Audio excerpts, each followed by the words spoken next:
মক্কা মদিনায় গিয়ে মক্কা শরীফ মদিনা শরীফের ইমামদের পেছনে নামাজ পড়ে না, তাদেরকে ওহাবি বলে। বেটা মৌলবী কাবা শরীফের ইমাম কি সলিমুদ্দি কসিমুদ্দি মনে করছো?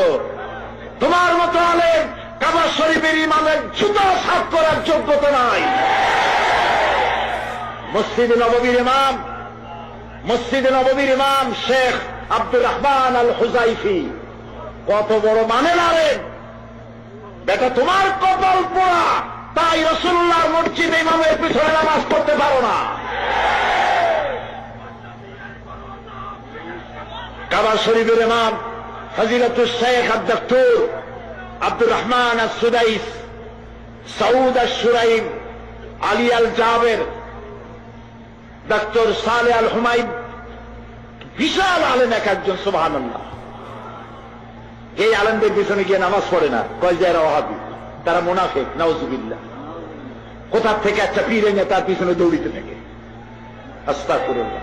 কপাল পোড়া, জোরে বলেন এগুলি কি? অসম্ভব কপাল পোড়া। সেই জন্য কোন মাজারে কিছু দিবেন না, যা দেওয়ার সব গরিবদের দেবেন। কাদের দেবেন? যা দেওয়ার কাদের দেবেন? মাজারে টাকা দিবেন না, আগরবাতি দিবেন না, মোমবাতি দিবেন না, চাদর দেবেন না, পয়সা দেবেন না, কারা কারা দেবেন না? হাত উঁচু করে দেখা।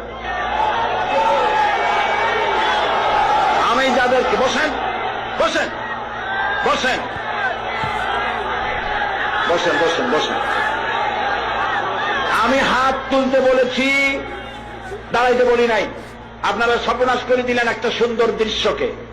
বসেন, হাত উঁচু করেন। আমি রাস্তা দেখতে পাচ্ছি না, রাস্তায় যে লক্ষ লক্ষ মানুষ, আমি তাদের দেখতে পাচ্ছি না, কিন্তু আল্লাহ দেখতে পাচ্ছেন। হাত উঁচু করে শপথ করেন, কোন মাজারে টাকা, চাদর, পয়সা, গরু, ছাগল কিচ্ছু দেব না। হাত তোলেন। আল্লাহ কবুল করুন, হাত নামান। আল্লাহ কবুল করুন।